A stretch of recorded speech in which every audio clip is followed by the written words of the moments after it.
My name is James Corsi, the Executive Director of the Global Spaceport Alliance, and welcome to the GSA webinar series. Today, we have a really exciting discussion going to take place on the economic impact of spaceports, and it's going to be presented by George Nield, our chairman, Deloitte and BryceTech. Before we get started, I just have a couple of announcements to make. First, I want to thank our sponsors, RS&H as the title sponsor, CRPH and Merrick as co-sponsors. Since our meeting in Orlando, we picked up 2 new members that we're really proud of, Vertagli Spaceport in Italy and Parsons. They're recently joined. Now, this brings our total membership up to 73. If you recall, at the summit meeting, we had 71. So we're continuing to grow during the course of this year. I do want to encourage you all to become a member of GSA. For those of you on the call who are not members, details of membership benefits in more detail can be found at our website. You get sponsorship opportunities, 3 spaceport summit tickets, and discounts to Spacecom and space mobility. As you're on the call, I also hope that you'll register for our newsletter. It provides a regular update on everything that we're doing at GSA. And it's just also you get the benefit of George Nield's monthly presentation on things of interest. So I encourage you to register if you aren't currently. Now, during the course of the summit in Orlando in January, we indicated an intent to start to grow our information flow to members on the Hill. And we've scheduled a meeting on the Hill on June 12th between 10:30 and 11:30 in the Rayburn building. It's going to focus on the importance of spaceports to the world economy. It's going to feature George, Rob Long from Space Florida, General Mercer from Virginia Space, Scott McLaughlin from Spaceport America, and Arturo Machuca from Houston Spaceport. In addition, as you all know, we have very close ties with the FAA and the Office of Spaceports. They are in the process with Pam Underwood of hosting a meeting prior to the beginning of IAC in Milan for all spaceports and the spaceport agencies. They have agreed that GSA can participate in that and be kind of a co-sponsor of the event. More details on that as they become available, but it will be on October 13 in Milan. We also have formed, and we announced at the summit, a series of new advisory groups. We have participation currently in all of them, but we really want to encourage you to join one of these if the subject matter appears to be something you're particularly interested in. It always helps to have plenty of participation. Also, last year, some of you will recall, we did a series of workshops on space workforce development in conjunction with Spaceport America, sponsored by Jacobs. We intend to continue to do that this year.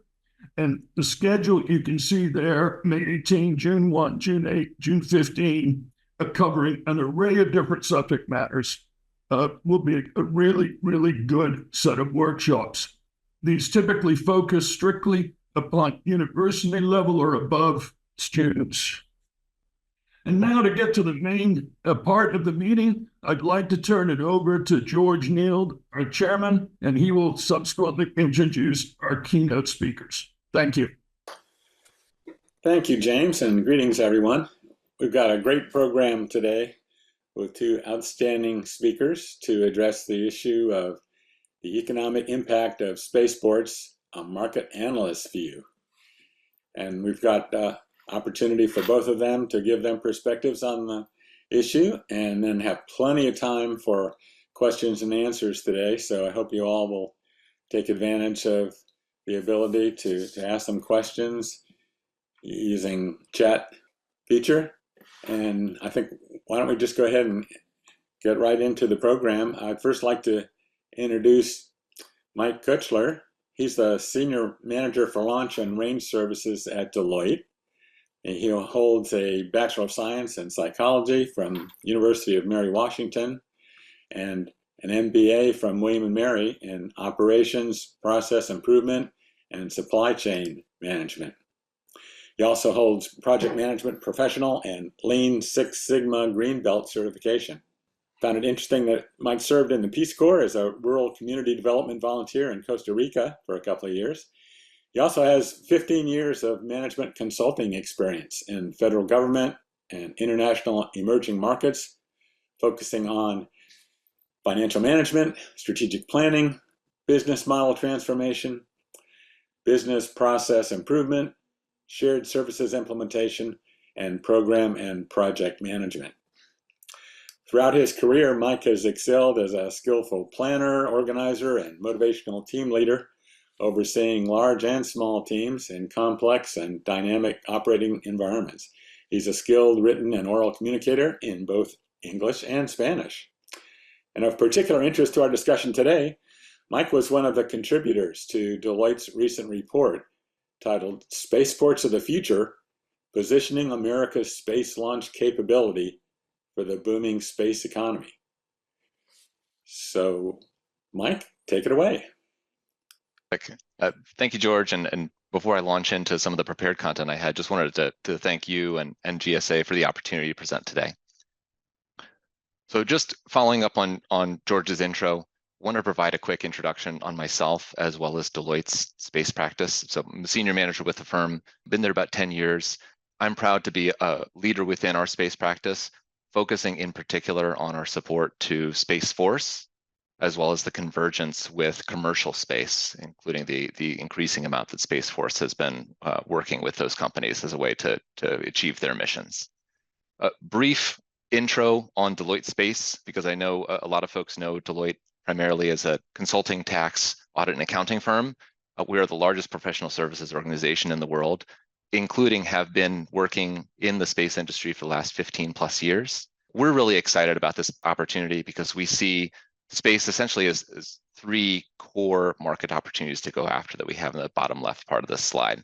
So space is a mission. We continue to support government organizations that have space and assured access to space within their mission, like Space Force, like NASA. We support space as a business. So these are commercial organizations that are already in the business of space, as well as space as a growth opportunity, which is commercial organizations who could benefit from being in space. So we like to say most companies are a space company, whether they know it now or not. With that, I just want to bring up a brief caveat or a disclaimer before we get into some of the prepared content for today. So Deloitte is an audit and accounting firm.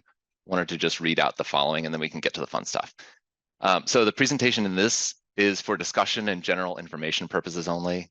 It doesn't represent professional advice, financial advice, or professional services by Deloitte.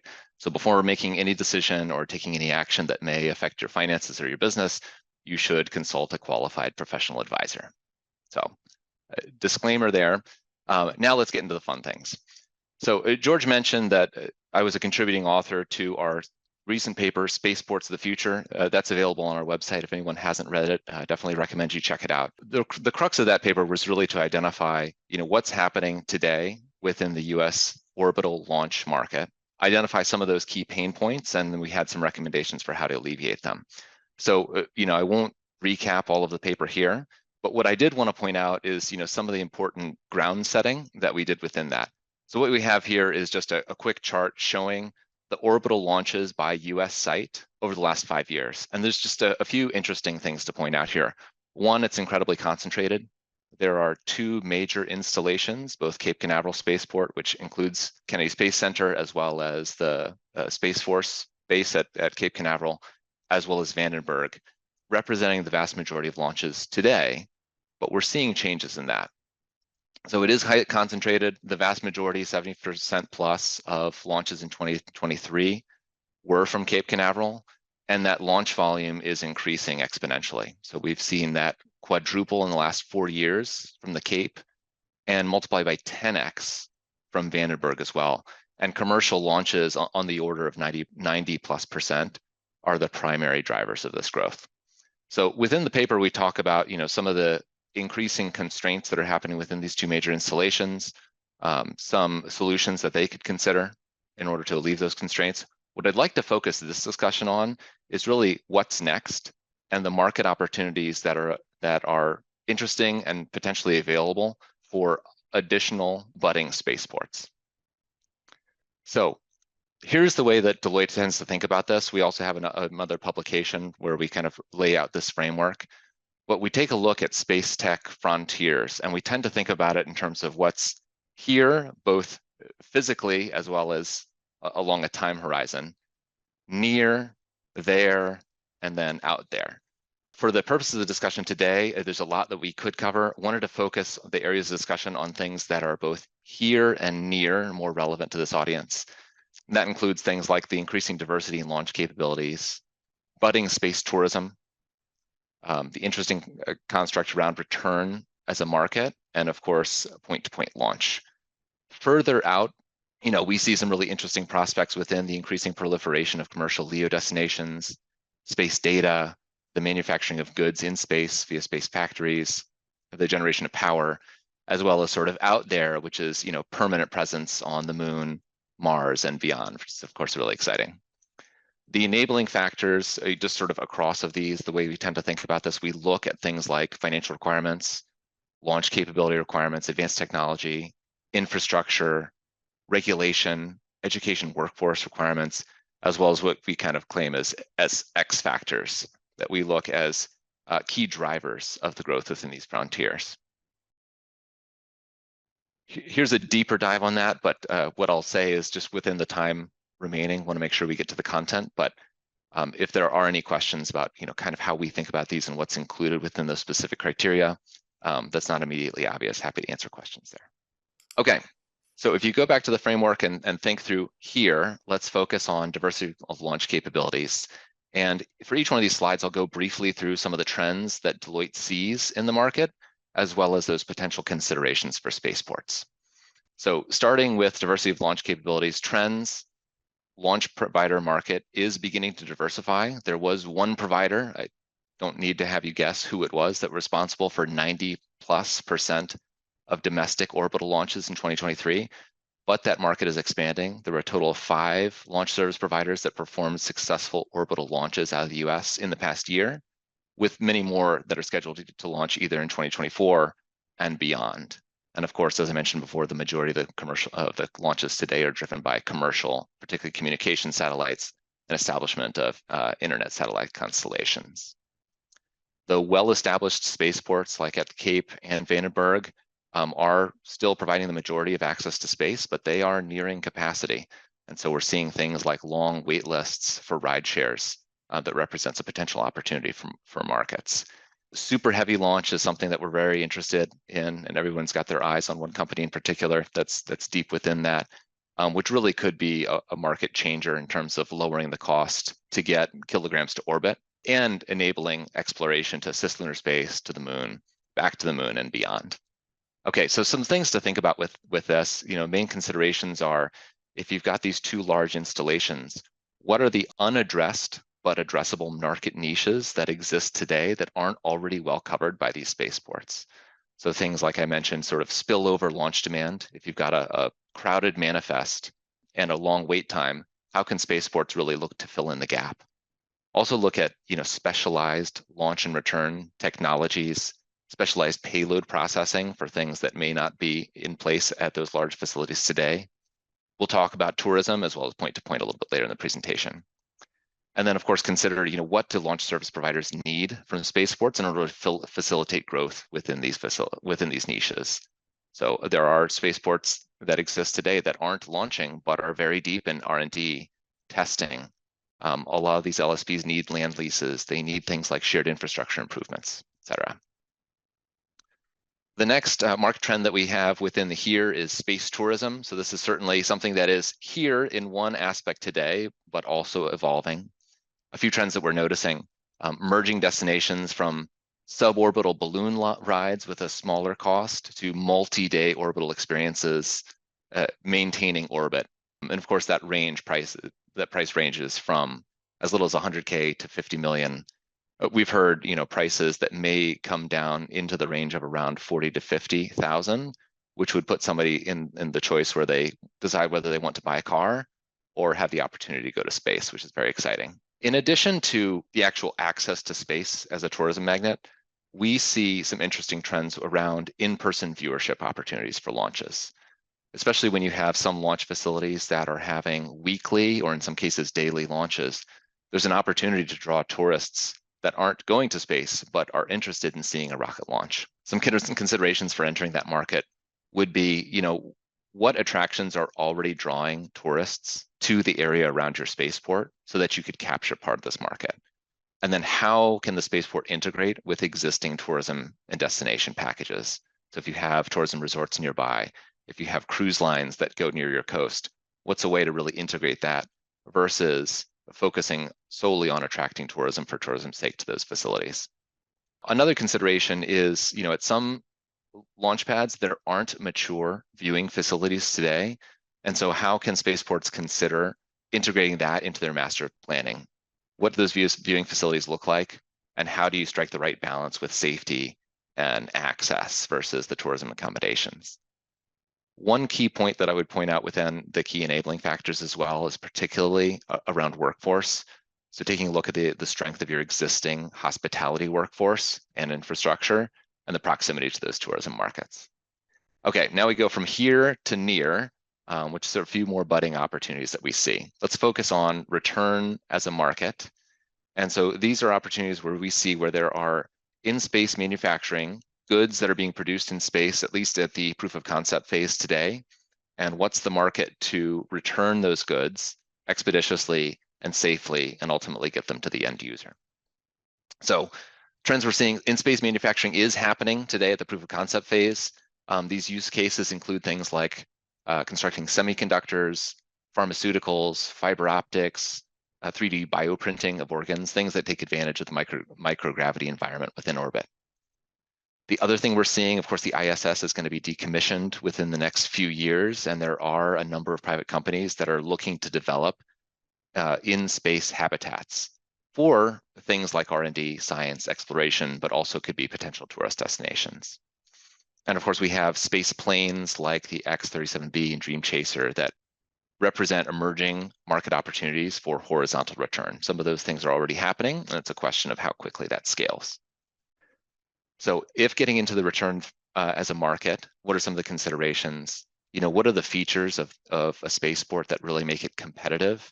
Things like low population density along the return path and or proximity to spaceports. If the return is going into the ocean, are there spaceports or other infrastructure in place that can quickly get that to the end user? Proximity to end user is also something that could be considered.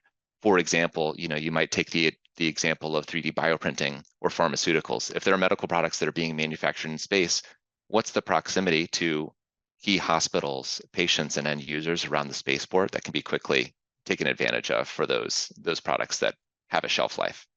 Okay, last we're going to cover point-to-point quickly, which is really an exciting concept. Just to level set quickly, it's the use of suborbital spacecraft to transport passengers or cargo between two locations on Earth in under an hour.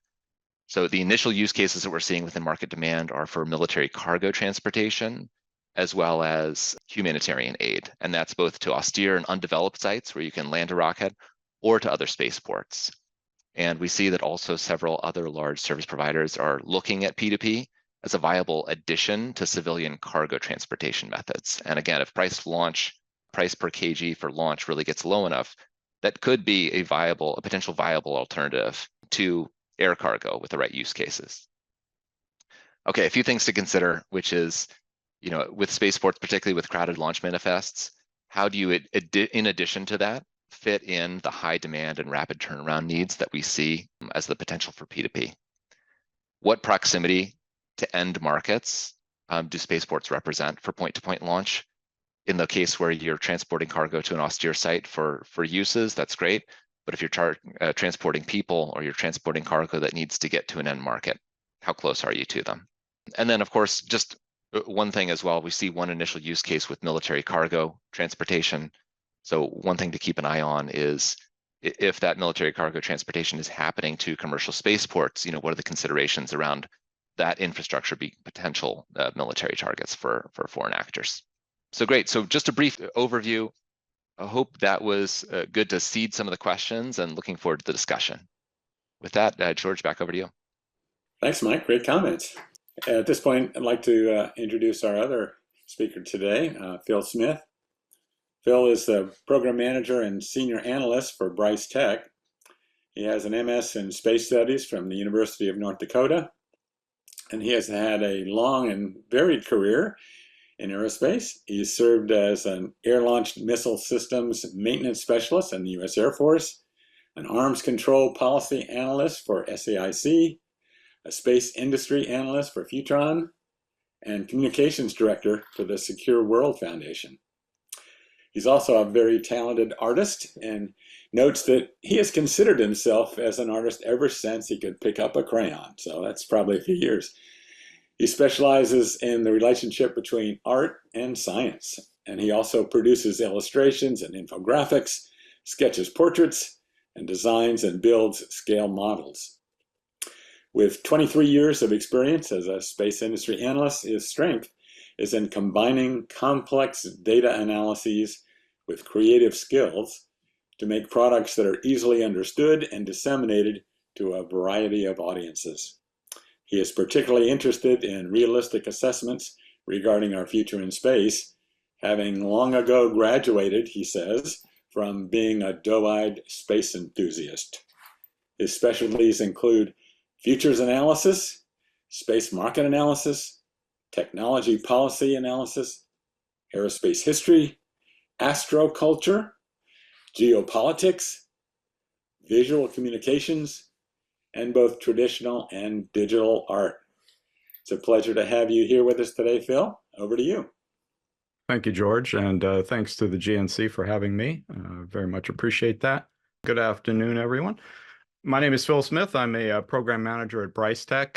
BryceTech is a kind of a boutique firm, especially when compared to Deloitte, which has a long and established and solid brand.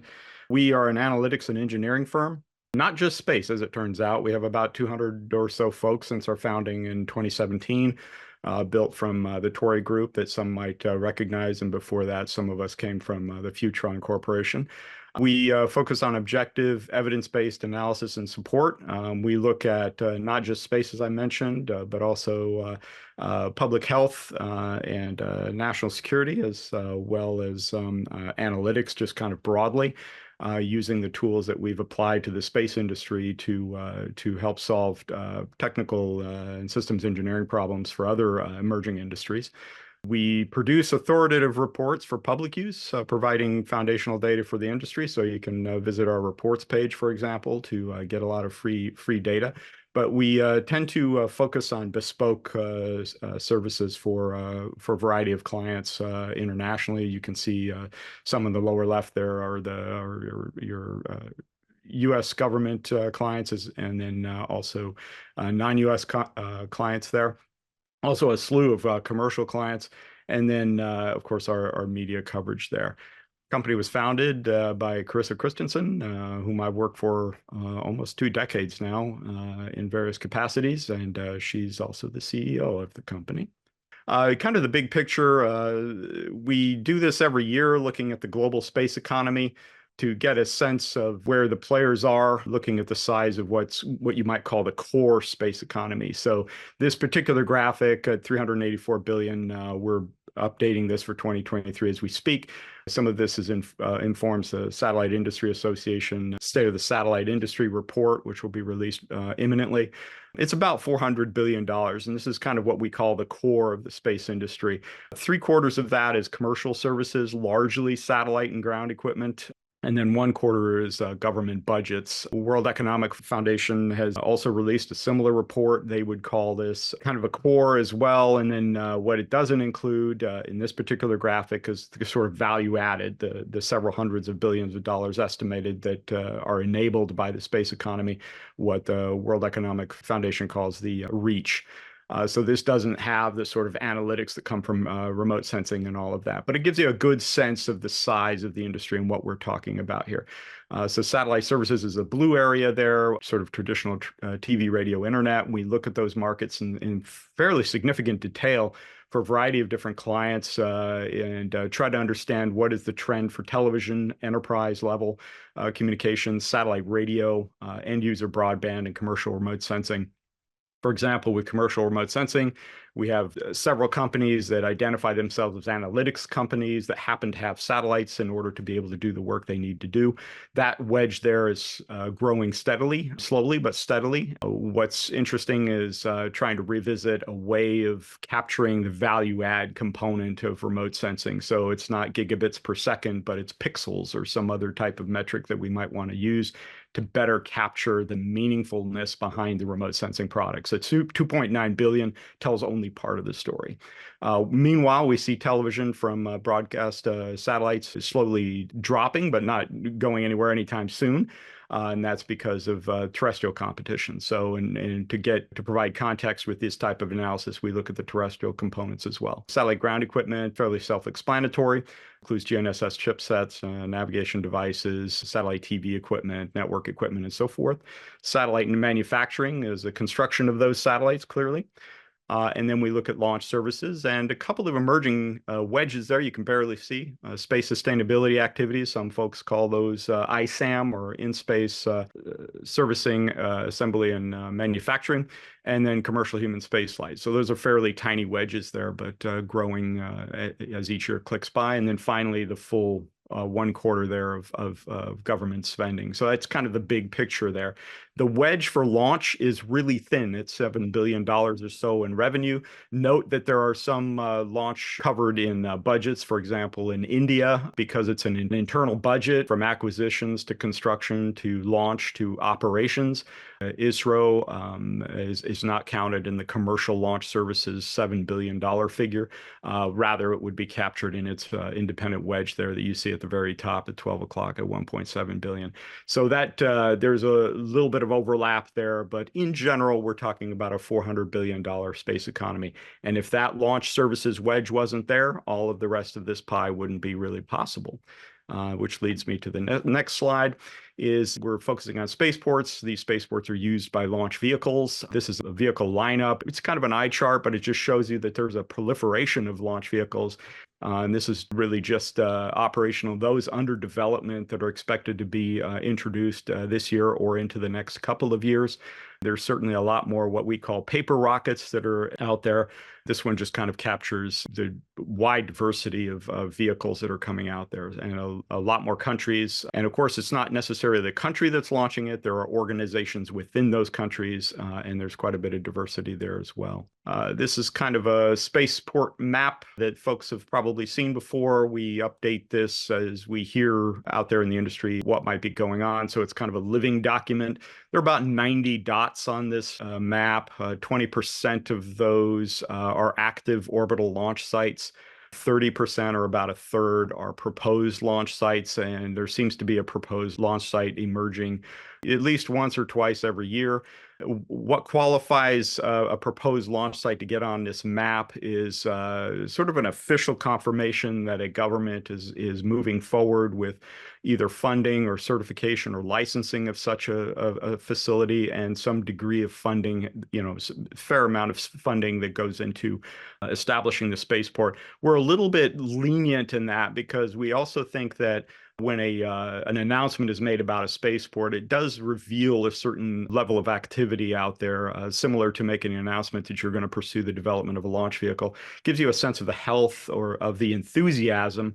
Whether they get the money or not is another matter entirely. So we kind of want to also get a sense of the buzz that's out there in the industry that informs that.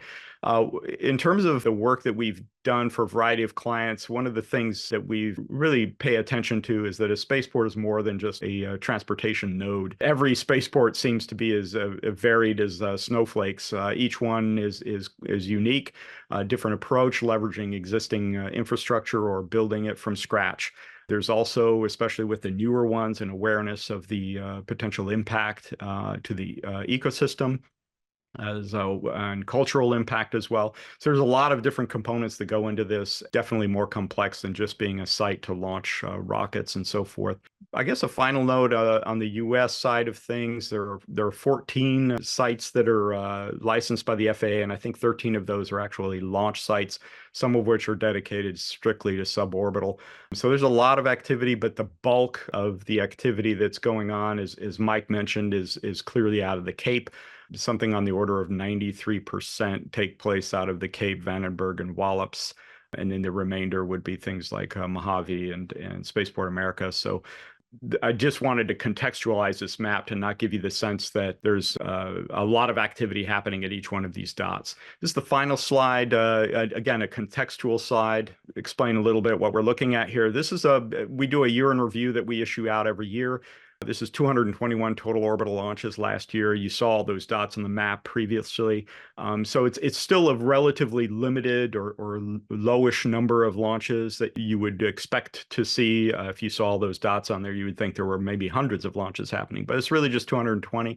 You do see the number steadily increasing since about 2005. A good deal of that is due to SpaceX, as well as greater activity out of China. As you can see there, China has overwhelmed Russia, which used to be sort of a much more aggressive launching state than China was not that long ago. So this just gives you a sense of the number of launches that have taken place. And of course, the spacecraft is the hidden story that's quite dramatic, which is about 3,000 total spacecraft. And if I put that chart up here, you would just see a more or less unimpressive set of columns there for each year until about 4 or 5 years ago, when it starts to really increase. And we expect those two numbers there you see in the upper left, those records broken this year. I think with that, it gives a pretty good context. If you have any questions about BryceTech, please let me know. Otherwise, we can jump right into it. Thank you. Got a number of topics that I'd be interested in both of your perspectives. Maybe start a little bit with you, Phil. You put up the pie chart that had the projections of the global space economy and so forth. Could you just say a little bit more about how do you measure it, and any comments on global versus national versus state and local, government, commercial, your assessment of all the forecasts that are out there, any top level observations you'd have? Yeah, thanks, George. The genesis of that particular pie chart is the work that we do for the Satellite Industry Association to get a really good sense of the health of the satellite industry. And the reason there is a great deal of focus on the satellite industry beginning, I believe it was in 2006, when the State of the Satellite Industry report started to be published, is that's the one that generates the revenue. That's the one that, in terms of subscribers, in terms of revenue, is of great interest to the industry. That, of course, has become a little bit more diverse in recent years with commercial human spaceflight, ISAM, and some other things that we're looking at. But really, the bulk of the activity is satellite industry. Most of this is desk research, interviews, and surveys. So those three elements are what inform most of that data. We also have budget experts, because you definitely need budget experts to look at the government budgets to really get a sense of, and it's published data too, by the way. We don't use proprietary or if we do use proprietary data in the surveys, those are in aggregate and non-attributable. But in terms of the budgets, we really want to make sure that we're addressing the potential for double counting, because you notice the wedge there for satellite manufacturing was something on the order of 18 billion. I don't have it memorized, but 18 billion. You don't just buy a satellite and have it constructed within that year, as we all know.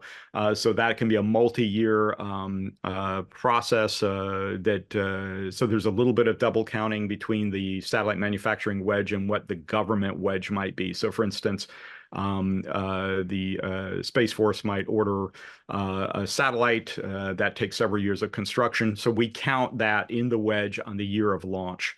So there's a little bit of caveat that needs to be really put in there. And then finally, NRO, China, those types of things are very challenging to nail down, as everybody knows well. One is the classified budget, so we have to do an estimate on that, and we use budget experts to kind of give us a sense of that rather than just kind of guess. And then with China, we try to run it by subject matter experts. So it's kind of a multi-pronged effort. A lot of review. I know Mike mentioned the review process for his deck.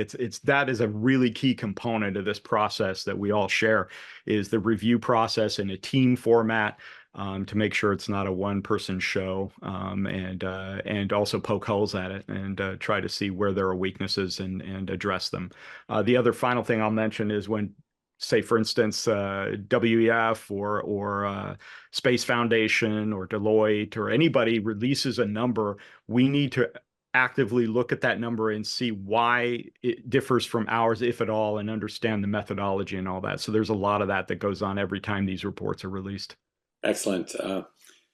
Mike, any particular comments you had on those topics? Supply and demand for spaceports. How many spaceports do we need? Where are they? Why are they coming up? Why do people want spaceports? Is the prediction of lots of spaceports in the future realistic? What are your thoughts there?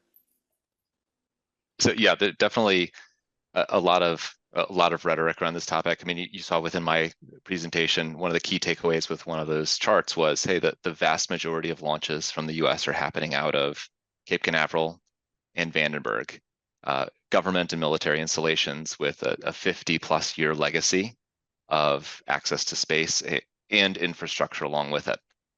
So if those are sort of the big players, where are the market demands to fulfill that? And what we're seeing is that, that sort of duopoly might be the wrong term, but duopoly of current spaceports is leaving a lot of demand on the table, which is why we're seeing state and local spaceports get into it. The caveat I would say is that I think there's a lot of just excitement around space generally. And what we've seen in talking to spaceports as well is there seems to be a little bit of a bias towards what's going to get us established as a named spaceport, versus really focusing on the market demand and the niche that they should be focused on. So I'll call out horizontal launch and return as one in particular, where it's much more easy to convert an existing airport to a horizontal launch and return facility. But of course, those spaceports need to look at the other enabling factors. Do they have the investment in place? Do they have the market demand? Do they have the right geographic location where it makes sense? Is an airport that's still surrounded by largely populated areas? And so just to consider that, sort of cut through a little bit of the hype and excitement around access to space that can happen at all levels, including at the government level, and really focus on where's your market demand, and as a spaceport, how can you incentivize the right kind of demand? Investment attraction within space is no different than it is in any other industry. Who are those companies that are interested? Why are you a competitive destination? And what policies or incentives could you put in place to make yourself even more competitive? Very good. Thanks, Mike. Phil, one of the questions from the audience is, can we offer a brief hypothetical evolution of a successful spaceport? Any thoughts about what that timeline looks like and what does it consist of? Yeah, I started to get heart palpitations there, because anytime we're asked to give us an impression of what the future is like, that's what we do for a living, and those questions have to be very, very specific. But that one I can definitely handle. It's like how much money do you expect us to make in 5 years or something? Is we all know is a very complex question. But in this one, really to get to the meat of it, is diversity. And by that, I mean a diverse portfolio of capabilities. So the number of launches, as we saw in the previous slide, is 221 or so. Revenue is between 7 and 13 billion, depending on how you count those numbers. So it's not a huge number when you compare it to other industries, for sure, like entertainment, for example. So it's not a huge number, and there's a lot of capital investment. And so you can't count on launches alone, is one of the lessons I think we're seeing here, especially with newer spaceports. Mike mentioned airports. If you have an existing revenue stream with infrastructure that's operating, that's really a healthy thing. Like in the UK with the Virgin Orbit launch. Unfortunately, it didn't go successfully, but that particular airport generates revenue. Whereas airports that have no existing capability, such as, say, Oklahoma, there's no revenue being generated there, and there's no horizontal launch and takeoff, launch and landing taking off there, going on there. An airport has an existing revenue stream. The other things are, in addition to launch, is having a sort of center of excellence or a greenfield capability that can support factories where you build spacecraft and then run them down the road to launch them. We see that at Cape Canaveral, for example, with OneWeb and Kuiper. Eventually, we'll have a site there in Terran Orbital. That diversity of capabilities there, including university presence, possibly test sites, that's a little bit more complicated, but we've seen a few spaceports that are interested in supporting, for example, engine test sites. I say that's complicated because of the acoustics and the land necessary to make that possible. And Mike, when reading the report from Deloitte, one of the things that comes up, of course, is its impact on aviation. Sea traffic, especially at Port Canaveral. As those launches start to increase, we start to have some impacts on other transportation nodes, and that can hit those industries hard in the long term. So those are, I'm not sure if I'm exactly answering your question, but there's sort of a spaceport is more than just launch, I guess, is the summary. Great, thank you. So Mike, here's a question. I know you will not have specific numbers for this, but maybe you can talk about it in general terms. Question is, what is the expected tonnage for return of goods manufactured in space? For example, what would it take to provide competitive alternative to ocean shipping? Just reflect on that in terms of what are the factors there, and what would that look like? I was reading, it's a great question. Can't pull out the crystal ball to provide an exact demand factor, but would say that would be something really interesting for spaceports that are interested in exploring that market to do a demand analysis as they're engaging with their prospective tenants or leaseholders. The heart of the question too is one of ocean freight is incredibly low in terms of cost per tonnage. And so what's the advantage of bringing all of the complications of bringing something in from space super close to the spaceport versus landing it where it's convenient, putting it in a container ship and getting it, to market in a matter of months. And I would say that the biggest difference there is just like air cargo today, if it's perishable or you need it now, that's where customers are willing to pay the premium for it. So some of the use cases that we see are things like pharmaceuticals, or especially like 3D bioprinting of organs. That would be something where you absolutely need to get it into a human in the matter of a few hours. But I think it's an important caveat as well as we think about, again, getting back to my point around some of the hype and excitement of space. Truly, where is there a return market that could not be addressed by landing something in the ocean, picking it up on a freighter, and bringing it to the end user? Phil, just let me pick your brain on another area. Do you think spaceports should be required to have particular kinds of infrastructure and facilities and services and capabilities? Yeah, for sure. One thing that makes them attractive is existing utilities.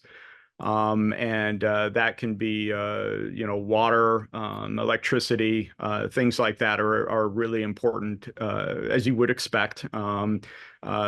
We see that even with residential real estate, is having that build out and then go find those that can use that capability. The other part is understanding launch and reentry corridors, and how that might impact the area. Acoustic buffer zones are important elements. Having your regulatory checklist having been checked.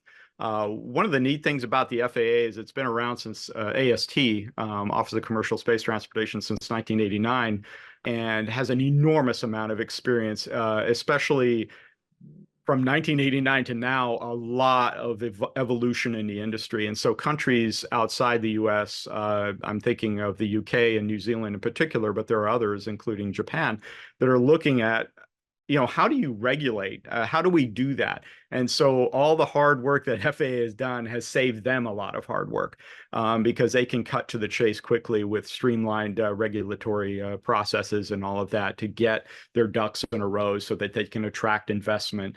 But really, at the end of the day, is how many launches are going to happen out of here? Because if we're going to invest in this thing and we're going to have a fee structure to pay it off, and we don't quite see how that's going to work.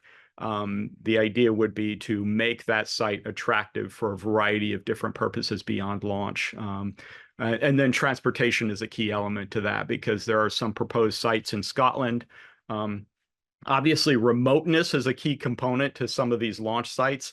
And getting your assets there is hard, but it's also very much doable. The Soyuz, frankly, the Soyuz, the Ariane 5, the Vega, all those components got shipped over to Guyana, and that worked well. Rocket Lab does the same kind of thing. So transportation infrastructure, utilities, regulatory elements, all of those various pieces need to be, I think, and a business plan is the case may be, to attract the investment necessary and ultimately to attract tenants. Very, very challenging, but I think those are the elements. Very good. All good points, all good factors to consider for spaceports. I guess depending on the actual question that people are interested in, one question that we don't necessarily know the answer to revolves around which things should be required versus which are nice to have. And so, again, all spaceports are not alike. And as soon as you start saying, okay, well, you have to have a launch pad and the gantry is this high and this is the propellant that you must have, all of a sudden you are closing the door on potential future innovation and so forth. So if we said, well, Delta 4 is the future, and SpaceX, if you got a bigger rocket than mine, I'm sorry, that's not compatible with our spaceport. You might just be closing the door on some future opportunities. So again, interesting things to consider as you're planning for spaceport missions. Yeah, George, and I'll foot stomp that as well, because I think the pitfall might be into comparing spaceports too closely to like a commercial airport model, where you have so much standardization around infrastructure and hookups. And the reality is that launch systems are just that. They are very complicated systems designed and honed into a very particular set of requirements with very different mission requirements as well. And so while I think, in some of our conversations and research we've done, we see some convergence around certain standardization, but I think it would be a stretch to see something go so far as to have broad standardization for these different launch systems and vehicles. Excellent. Okay, and Mike, sticking with you, got a question from Brazil. As we talk about enabling factors for diversified spaceport scenarios, any considerations for international spaceports? So not just what does the U.S. think or what are we doing, but what about the rest of the world? Anything different there? Certainly, yeah. I thought that question from Mr. D'Amato was really interesting. A couple of considerations, getting back to that chart again, if you've got the two major players within the U.S., you've got these budding spaceports that are up and coming, focusing on things like R&D, smaller launch lift, really fulfilling some of these market niches and spillover demand. There may be opportunities for that internationally as well, and we see a number of partners really getting into that. Some of the additional considerations for international partners are things like international cooperation agreements. So if you take a look at the Australians, for example, they just established their technology safeguards agreement, which allows US space technology like rockets and launch systems to be put into place within those installations. So that would have to be done country by country. The other thing to consider is that even to launch, for a US launch company to launch out of a foreign spaceport, they still need the same FAA. They still need an FAA license. So that's an additional hurdle on the US side as well as the host country. The other considerations I would say are not that different from what we've discussed to this point. What's the market demand? What's the market niche? Geographically, a country like Brazil has a lot to offer in terms of launch trajectory and availability of coast kind of going the right direction.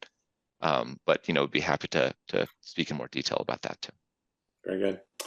Okay, and Phil, we have a question, I assume referring to your global space economy numbers. How do you account for the component, subcomponent, supply chain market, and the vendors feeding the large organizations? I assume that's an issue of don't want to double count, but want to include the whole scenario there. So any thoughts on that? Yeah, that's an excellent point. And by the way, I mentioned the World Economic Foundation, the World Economic whatever. It's a World Economic Forum. So I apologize for getting that wrong earlier when I mentioned that graphic in particular, that they had released their numbers as well. And we did a comparative analysis. We do look at the supply chain. That's an excellent question because that gives you a good sense of the health of the satellite or the launch industry in the case of what we're talking about here. So it's a 5-tier system. There's really no official way of counting the contributions of the different suppliers along those chains. But at the top of that would be your sort of original equipment manufacturers, such as your Boeings and Airbuses of the world. Tier 2 below that, if you imagine a pyramid, would be your sort of L3Harris with the propulsion systems that would go into these rockets. You get around tier 3, which is smack in the middle of the triangle. You get into the black boxes and the avionics, where you might have a Moog or Harris or Ball Aerospace with a star tracker sensor or something like that in there. Then when you get below that into tier 4 and tier 5 being raw materials like aluminum extracted from the earth into ball screws and a little bit more complex things. Those particular companies supply a variety of industries. So counting them up as part of the space industry is a complicated affair, and there are hundreds of thousands of such companies.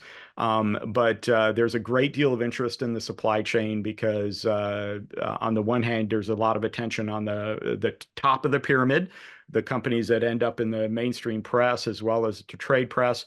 And then about in the middle, you have a little less coverage, and then virtually none at the lower edge. So really understanding how that the health of that industry, the status of that is really of a great importance actually to the Defense Department.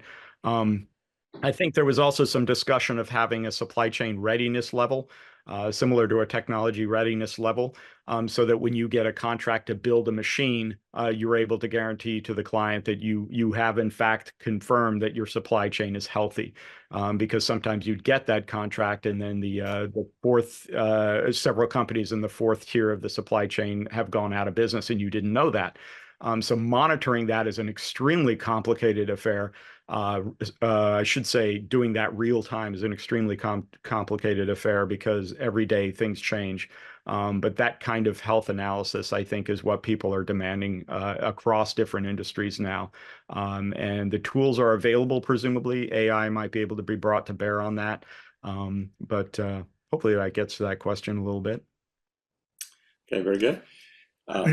We had a question from someone who says that they can weld in space, zero gravity, vacuum, ultra safe, proven.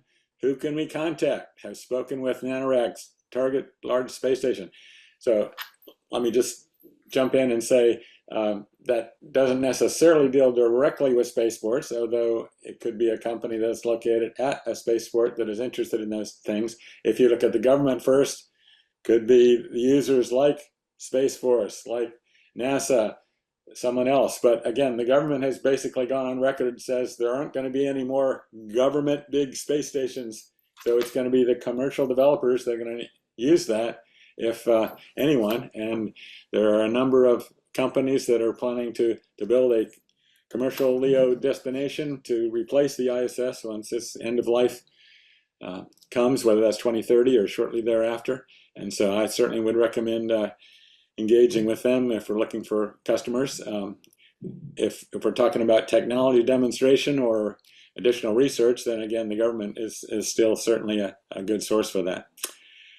Okay, question on point-to-point. Is there any indication of the primary method of landing, whether it would be horizontal or vertical or all of the above?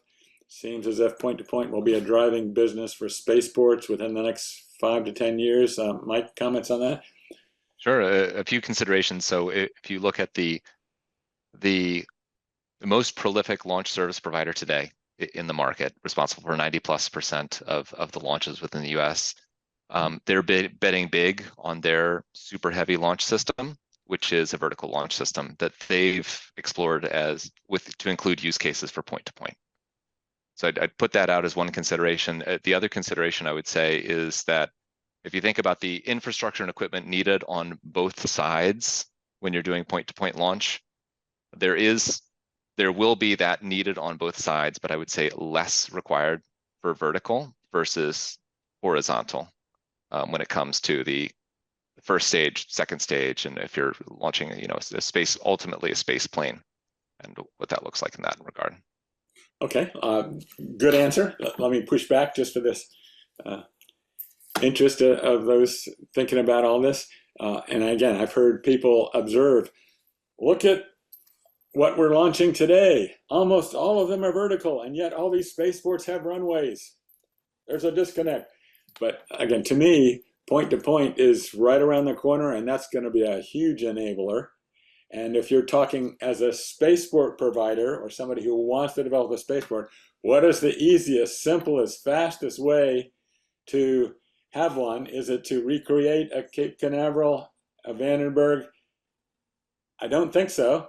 Starting with a military strip or an airport, assuming that safety can be accommodated through existing traffic and population density and so forth, you have an opportunity there not only to do things like the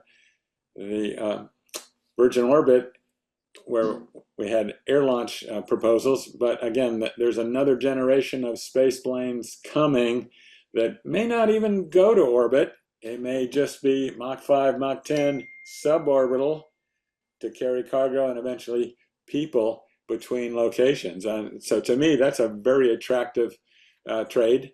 At the same time, I want to recognize for those who are a little nervous about vertical landings, helicopters do that all the time, and several of the entrepreneurial launch companies are looking at vertical takeoff and landing, and that could significantly simplify both the space and the facilities required rather than having huge long runways if we can safely, successfully, economically do launches and reentries with vertical components. So interesting question. I don't think we know that there's one right answer coming up. Very true. All right, let's see. Again, Phil, a lot of international interest. How do U.S. spaceports view collaboration with international spaceport sites? I know you talk to a lot of folks. What's your impression of the attitude there? Yeah, I think it's generally positive insofar as it occurs at all. I think, for instance, launches that take place out of New Zealand by Rocket Lab are supported by U.S. capabilities for safety reasons, right? So anything related to safety, the cooperation there is certainly making sure the range is clear and so on. I think the point-to-point capability will emphasize that a great deal more for obvious reasons. So I'm not aware of anything other than the regulatory body of the particular country being happy to help, as the FAA is, with other countries that are looking to establish a similar capability or a better capability. So in terms of cooperation in that sense, I see that. And then also in some of the analysis that we've done, some countries are unaware, as it happens. Companies in other countries, I should be more specific, are unaware of the capabilities that might exist in the U.S. Stennis is an interesting example, Stennis Space Center, because it's known as a test site for large liquid rocket engines. But they really want the world essentially to know that they can also support small liquid rocket engines and frankly solid motors, as well as air breathing engine testing and other things. It's not they want to leverage those existing capabilities and to the best of their ability. There's an airport there The state of Mississippi is keen to the Stennis International Airport to get an FAA license and create a sort of center of excellence for the tri-state area between Louisiana, Mississippi, and Alabama. And that's hard to do. In fact, what's interesting about that one is that the idea of getting an FAA license for Stennis Airport is more of a ability to say we have an FAA licensed spaceport to attract attention, not necessarily to support actual launch activity. And it is an existing airport, so it does have that revenue stream that I mentioned. So yeah, there's a lot of, one thing I want to mention with Stennis, which is interesting, is keeping your eye on the ball with the very quickly evolving launch industry. And one of them is the demand for small rockets is not as vigorous as was expected by these companies a few years ago. Attention has shifted to larger vehicles with lower price per kilogram. The companies like Relativity and Rocket Lab are augmenting their business plan or moving ahead with larger launch vehicles, and suddenly those launch test stands or those rocket test stands at Stennis became extremely attractive, where they were collecting dust for, in some cases, for decades. Now suddenly the change in the industry has effectively saved those assets, and they're investing in making those changes necessary to support their larger vehicles and their test requirements. So, NASA moves, I think it was described by our client as, we are purposely moving slowly. That's just the way that government works, and the industry moves extremely quickly. And there are casualties, to be sure. We need a lead patrol ship to tell us where that's going so that we know how to shift our orientation in advance of that. And that's really hard to do. But we had a sense of where that was going about a year and a half before it actually occurred. So those types of things are very useful for existing infrastructure that you might see at a spaceport or a test center like this. Okay, very good. Mike, in your work, have you ever tried to compare spaceports to airports in terms of the development process? And if so, what key takeaways or insights would you want to share for that? And I know we touched on this a little bit earlier in the presentation. I'd consider it a little bit of a pitfall. As humans, we want to peg something new to something that we already understand pretty well. So I've heard comparisons out there to a spaceport of the future is going to be just like a commercial airport. Something like deregulation is what the spaceport industry is going through right now. I'd be careful with those kinds of comparisons, because as we talked about before, the requirements and the span of services within the spaceports, within the purview of spaceports, is so much more diverse than what we would see within an airport model. Good point. And the second part of that question was, what should the spaceport be doing versus their respective government? Again, I think this is an all of the above situation. Spaceports can do a lot on their own, and commercial is the future, in my opinion. At the same time, because of the importance of space, I think it's important to continue to stay engaged with government, and through groups like the Global Spaceport Alliance, to be bringing the message to the government in terms of what is needed, what the problems are, what the challenges are, and what government can do to help the industry advance. So, very good. Let's see. ISRO is making many space projects at a low cost. May take some time, but can't their ideas be a model for huge projects like these? Phil, any thoughts on that? Yeah, I think so. It's interesting that came up, because we were talking about science as a service, right? So this gets a little bit off topic on spaceports, but it does impact science as a service. We typically associate space science missions as very complex for obvious reasons. We think of things like James Webb, for example. Extremely sophisticated piece of equipment. Any probes that go to Mars, for example. But in that question, India managed to pull that off, Mangaladeyan, and also several countries looking to land things on the moon at a relatively low cost, particularly the commercial lunar services program.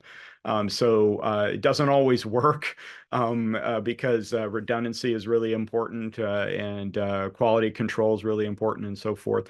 But I think there are lessons learned there, and I'm intrigued by that. I brought up the science as a service because that's something we're looking at as a potential emerging market where universities or governments might pay a company to obtain data in space or about the Earth. And companies might do that as well. Let's not forget that oil companies hire geologists to go find where the oil might be. There might be a type of demand like that in the future. So I think that's worthy of looking at that. Lessons learned.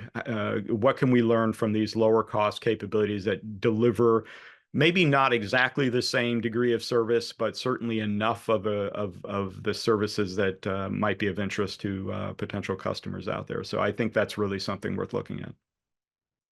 As well as launch, by the way, I think SpaceX has proven that their books are not transparent, to be sure. It's a privately held company, but they've looked at rockets as a glorified truck and said we could do it better. And that team has put together a rocket that has gone up, oh my gosh, 330 times at this point.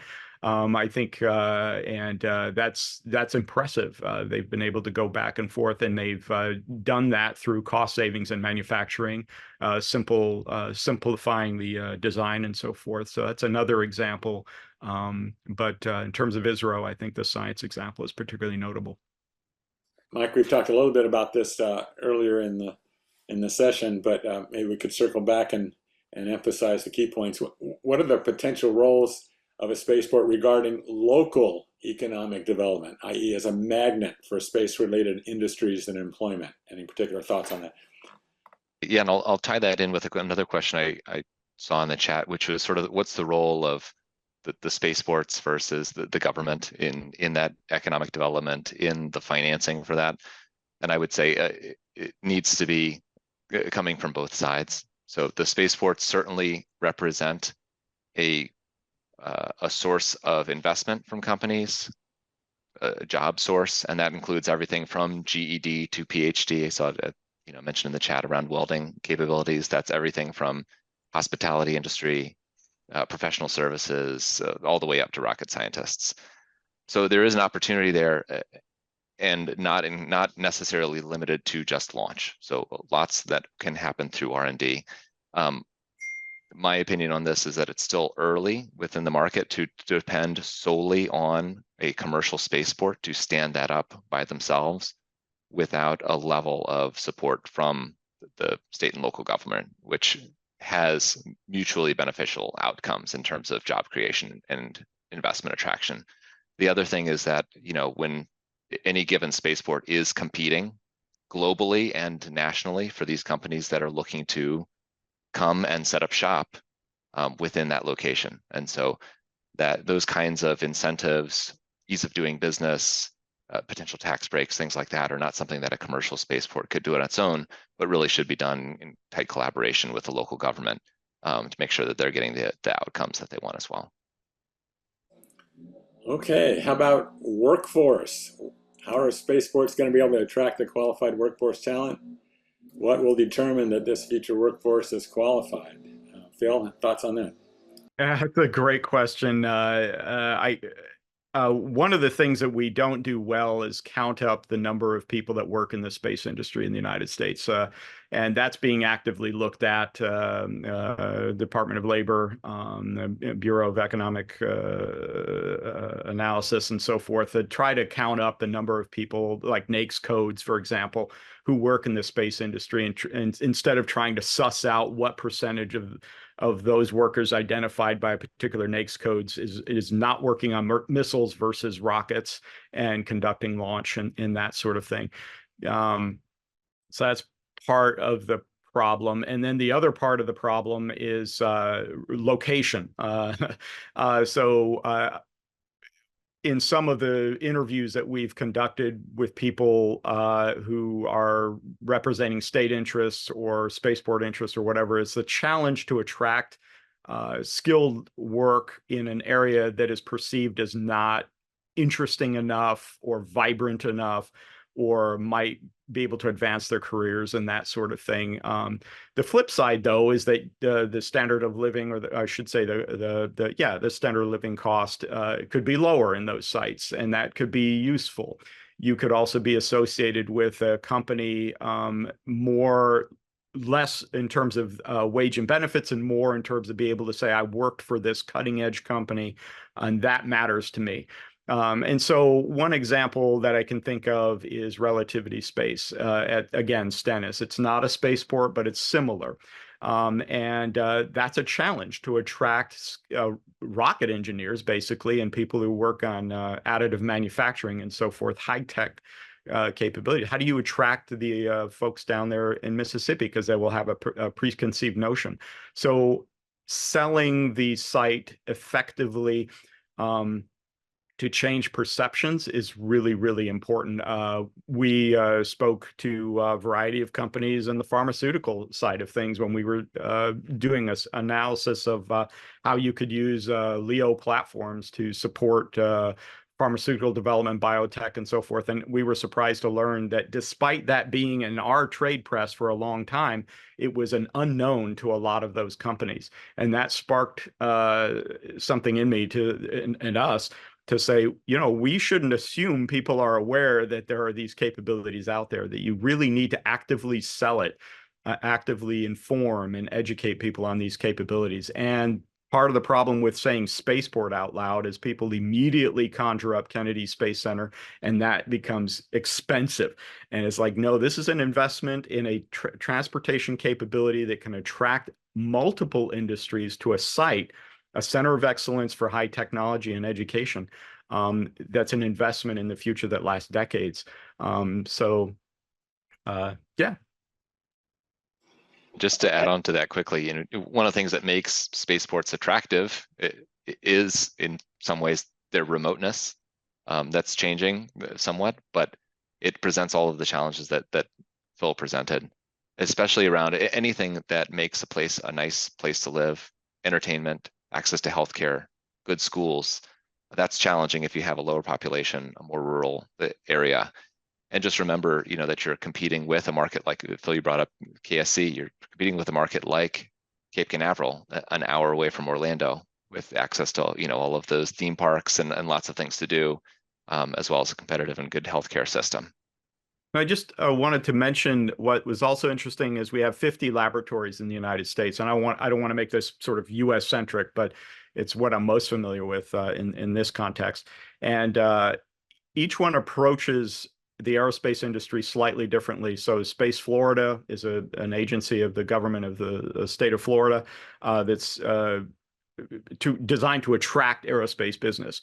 A state like Texas, although I understand they're revisiting this question about whether to have a dedicated office, saw it as more economic development writ large, that there need not be a dedicated space office. So it's interesting to see how the different states address attracting space business more broadly, and how other states maybe have too much bureaucracy, and it really stifles the ability for a company to do their business. And some of that might be manufactured, but it's interesting to see that dynamic play out and how the states address the space industry and how to attract those tenants and customers to the state.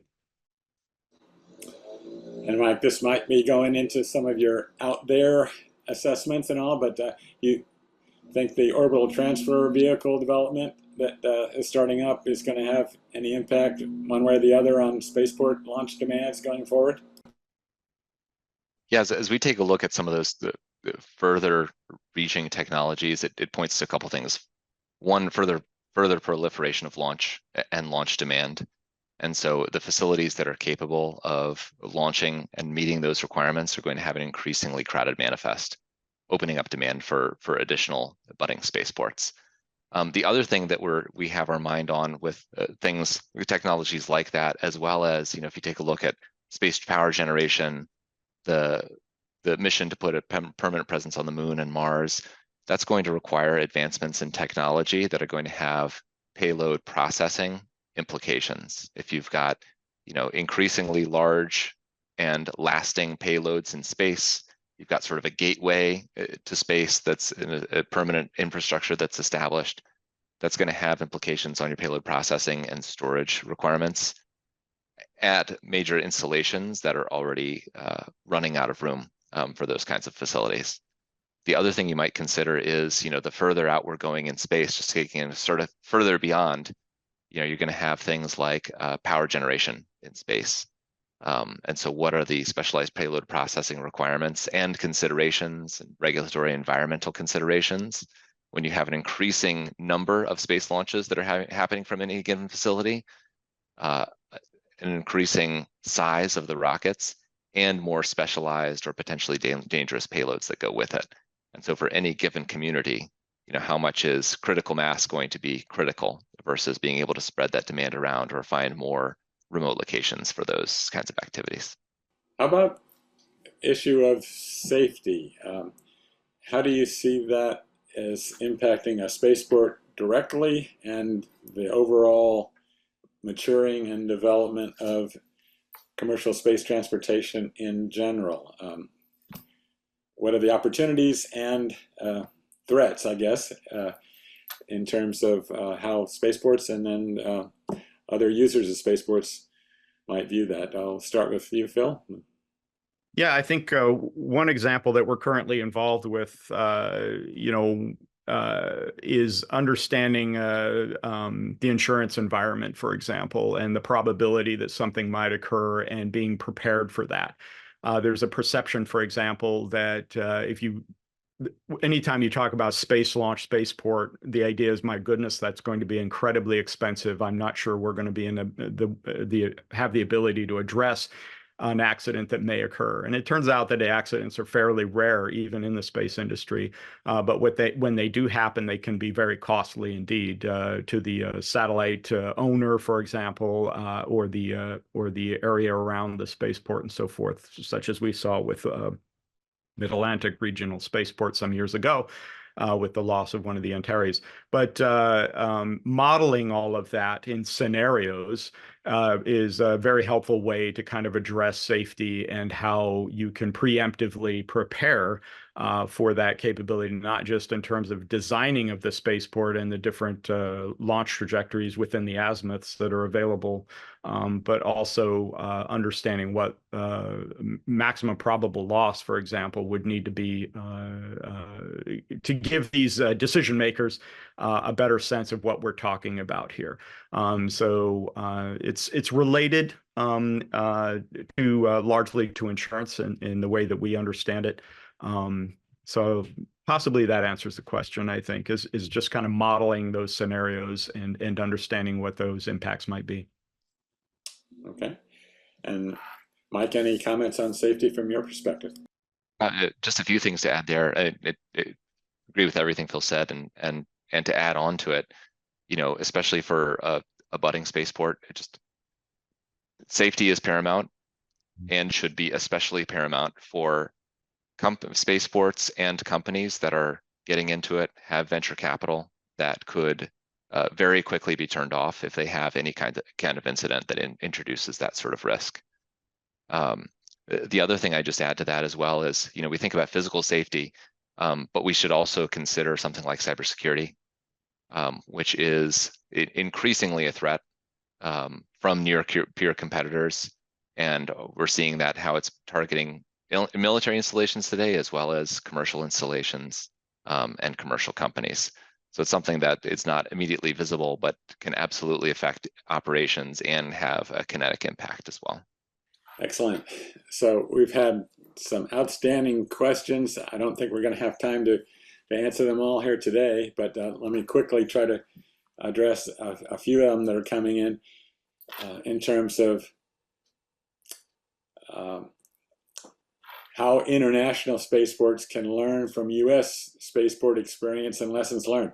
That's what Global Spaceport Alliance is all about. So if you're not a member, join this organization, and we've got a lot of folks who'd be happy to tell you about their experiences, their aspirations, what works for them, what challenges they've had. That's what this group is all about.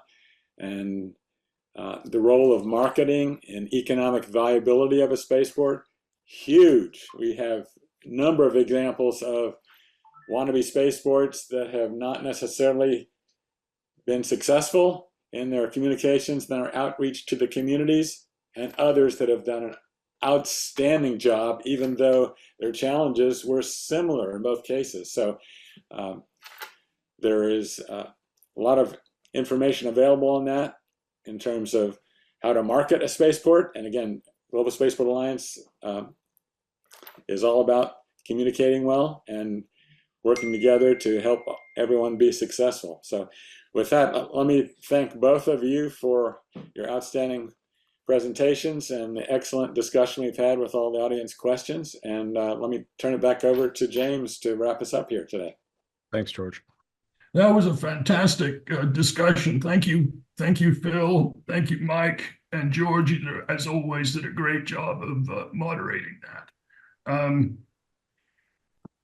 It's a good example of great attendance and great content that we provide for our membership and for those who should be interested in joining. Just so it's clear, the slides and video presentations will be available to everybody subsequent to this call. And with that, given the time, I want to thank you all for your attendance and looking forward to the next time. So thank you very much.